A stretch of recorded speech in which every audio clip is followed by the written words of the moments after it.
vídeo de hoje, ele é sobre procrastinação, mas não é sobre hackzinhos e técnicazinhas de acabar com a procrastinação que a gente geralmente vê por aí. E que elas funcionam, tá? Hackzinhos que talvez a gente veja no Hábitos Atômicos, do James Clear, a técnica dos 2 minutos, a técnica de fazer o tarefas rápidas antes de tudo, a técnica do Frog Task, de fazer tarefas difíceis primeiro, de anotar coisas. Não é sobre nada disso. Eu quero falar sobre procrastinação de uma maneira mais profunda, de uma maneira que eu vi a procrastinação e como eu percebi que a procrastinação estava me impedindo de conseguir a vida que eu queria. Acontece que quando a gente tá meio pra baixo, meio down assim, tudo que acontece acaba deixando a gente mais pra baixo. Então, se eu tô meio triste, desanimada, eu acho que as coisas não estão acontecendo como eu gostaria, em vez de eu me sacudir e falar: não, se não estão acontecendo, eu preciso fazer algo a respeito, eu preciso mudar e virar uma chavinha. A gente acaba muitas vezes se colocando mais pra baixo. E eu percebi que eu tava fazendo isso muito comigo mesma. Eu me via triste, desanimada, sem muita motivação pra fazer as coisas, sem muito ânimo pra fazer as coisas. E em um momento eu percebi que a vida que eu queria ter, as conquistas que eu queria alcançar, as pessoas que eu queria ajudar, isso não viria do nada. Eu não poderia ficar dependendo sempre de algum fator externo para fazer o que eu precisava fazer, o que precisava ser feito para eu atingir esses resultados. E aí a gente vê muito por aí essa história de disciplina.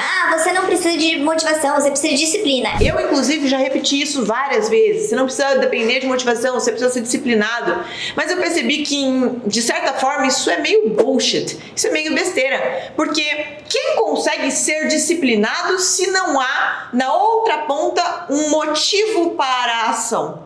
Se não há um porquê maior, se não há algo a ser buscado.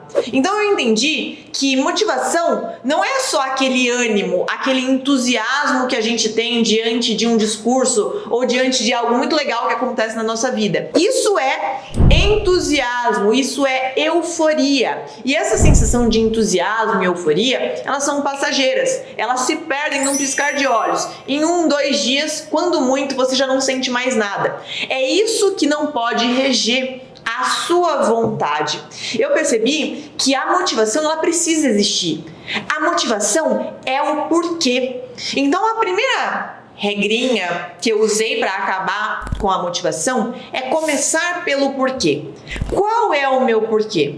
Por que eu faço o que eu faço? Porque eu quero trabalhar cada vez mais, porque eu quero me sentir cada vez mais produtiva, porque eu quero me sentir cada vez mais bem comigo mesma. E quando você começa pelo porquê, você consegue dar clareza para os seus planos, para as suas metas, para os objetivos que você quer alcançar. E quando essa clareza surge, você simplesmente tira forças para fazer aquilo que estava sendo enrolado e adiado por anos. A motivação, esse motivo pelo qual você age, vai ser a única coisa que será capaz de fazer com que você abra mão do prazer imediato.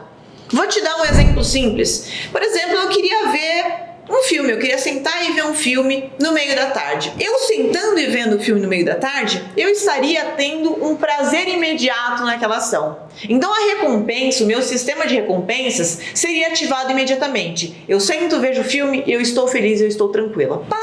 Por outro lado, eu trocar o filme por uma tarde de trabalho fazendo algo que é chato, uma tarefa que eu não gostaria de fazer, eu não teria nenhuma recompensa imediata. Eu estaria trocando uma recompensa imediata por uma recompensa futura. Então, se você não tem essa motivação, essa recompensa futura bem delineada, você não sabe exatamente o que vai estar lá na frente, você acaba escolhendo a recompensa imediata. E é isso que eu acabava fazendo. Muitas vezes, eu nem sou mais tanto de ficar vendo filme e vendo série, mas muitas vezes eu ficava o dia inteiro no celular, mexendo no celular, vendo a vida dos outros, vendo o YouTube, vendo o Instagram, parada, até sem fazer nada, e trocando essa dose cavalar de dopamina por uma recompensa muito maior que eu poderia colher lá na frente. Uma segunda ideia que me ajudou foi o pensamento de querer me colocar em primeiro lugar. Eu percebi que quando eu marcava alguma coisa com os meus amigos, ou quando eu estabeleci um compromisso com outra pessoa, eu sempre cumpria, 100% das vezes. Eu sou daquelas que se marca ou determinada reunião em determinado horário, eu sempre estou lá no horário. Eu sempre chego antes. Se eu marco uma live para fazer com os meus alunos, eu nunca atrasei em uma live na minha vida. A primeira vez que eu atrasei foi uma vez que teve um problema no trânsito, foi inclusive semana passada, em mais de 3 anos. Foi a única vez que eu tive um atraso em live, porque o meu compromisso era com outras pessoas e não simplesmente comigo mesmo. Só que por outro lado, quando o compromisso era comigo, eu tendia a me atrasar, ou a deixar pra lá, ou a falar: ah, não, isso aqui não importa tanto, deixa pra amanhã eu faço. Se eu respeito a outra pessoa, se eu respeito os outros, de modo que eu cumpro com a minha palavra quando tem uma terceira pessoa envolvida, por que eu mesma não me respeito? Por que eu não respeito as minhas vontades, os meus planos, os meus sonhos? Porque às vezes a gente tende a pensar que as coisas grandes, os grandes resultados, eles vão vir de uma dose de sorte que vai acontecer e de uma vez a vida vai mudar de um lugar para o outro. Só que a sorte não funciona assim. Ela funciona aos pouquinhos, quase que de forma imperceptível. É um tijolinho que você coloca por dia. Dizem que se você for pegar a vida de um atleta, de um super atleta, para olhar em retrospecto e colocar um vídeo acelerado da vida dele, vai ser o filme mais chato do mundo. Porque o atleta, ele sempre faz a mesma coisa. Ele acorda no mesmo horário, ele come as mesmas coisas, ele vai no treino, ele fica no treino o tempo que tem que ficar, ele volta, ele descansa, ele não vai pra festa. E os resultados, quando o cara vai pra uma Olimpíada e sobe no pódio, o resultado ele é aplaudido por um monte de gente. Mas aquele resultado grandioso só foi possível porque aquela pessoa fez consistentemente tudo que precisava ser feito.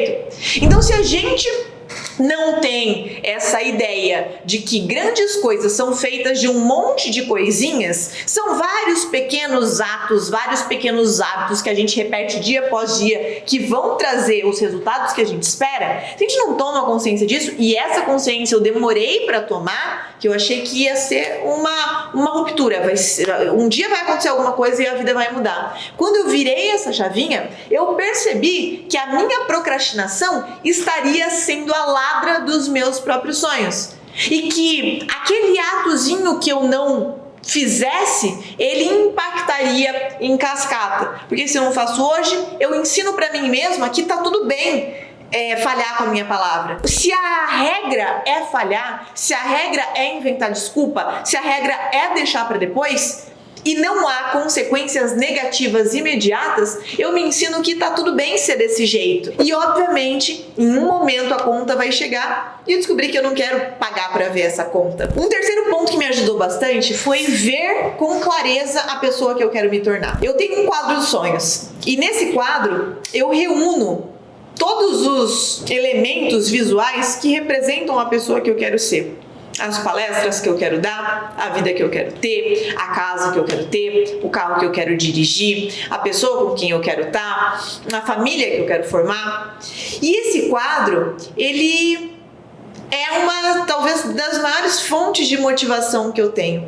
Porque quando você tem um objetivo maior e você traça todos os seus planos e todas as suas metas, curto, médio, longo prazo, para atingir esse objetivo, você sabe qual é a pessoa, você passa a ter uma clareza maior de quem é a pessoa que você precisa se tornar para estar nesse ponto. Porque talvez a pessoa que você é hoje não seja uma pessoa que sustente a vida que você quer ter lá na frente. Então, se você é uma pessoa hoje que não tem a mesma vibração daquela pessoa que você quer se tornar, você precisa subir daqui para lá. E essa subida é íngreme. Essa subida, ela exige muito esforço. E se você se acostuma cronicamente a procrastinar, não tem como você conseguir o impulso necessário para sair desse ponto A para esse ponto B, que é o ponto que a gente busca. Portanto, ver a pessoa que você quer se tornar e começar a caminhar nesse sentido vai fazer uma diferença brutal quando você está falando sobre a sua própria procrastinação, lidar com a sua própria procrastinação. E o último ponto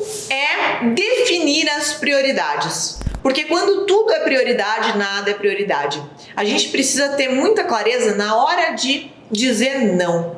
Às vezes eu mesma me perdia em vários planos que eu queria fazer. Eu queria uma hora dar uma aula de tal coisa, e outra hora dar um curso de outra coisa, e outra hora criar um produto de não sei o quê. E eu me perdia na minha própria linha de raciocínio. Eu queria fazer tudo e acabava não fazendo nada da forma como deveria ser feito. Então eu passei a definir prioridades. Definir prioridades para o meu trabalho, para a minha empresa. Eu passei a definir prioridades dos meus estudos. O que eu preciso aprender agora para me tornar aquela pessoa que eu estou visando me tornar. O que aquela pessoa sabe que eu não sei? O que aquela pessoa faz da vida dela que eu ainda não faço? E aí decidi tomar outras pequenas atitudes que impactam no meu dia a dia. Eu até fiz um videozinho falando sobre a tabelinha da vergonha. Eu vou pedir para deixarem linkado aqui para você entender como eu faço esse mapeamento de hábitos todos os dias. Então eu decidi que eu ia começar a fazer exercício. Por exemplo, em 2022, eu não fiz exercício nenhuma vez. Se eu fiz 5 vezes no ano, foi muito. E aí, em 2020, isso me fez entrar numa derrocada gigante, porque eu me sentia muito mal, muito inútil por estar parado e ter tempo para treinar e simplesmente não treinar porque eu não queria. E sabendo que isso faz bem para mim, sabendo que isso faz bem para o meu corpo, faz bem para a alma, faz bem para tudo, me vai fazer ter os próximos anos de maneira mais confortável. Eu falei, eu preciso dar um jeito de treinar. Mesmo sem gostar, eu vou fazer até o negócio virar um hábito. E aí eu coloquei pra mim uma meta de 200 treinos por ano. Eu acabei não conseguindo fazer os 200 treinos por ano. Eu vou acabar perto dos 100 e pouquinho. Mas você percebe que já é muito melhor do que ano passado, que eu não fiz nada? Então talvez no ano que vem eu esteja melhor ainda e eu consiga bater a meta dos 200 treinos. Tá tudo bem se você não fizer tudo de uma vez e só tiver essa mentalidade, setar essa mentalidade de que as coisas precisam ser mudadas. Afinal, não dá para mudar, não dá para melhorar o que não existe. Então, tentar começar a implementar o hábito da pessoa que você quer se tornar já é um primeiro passo. Não seja também tão dura consigo mesma. Eu tento falar isso pra mim.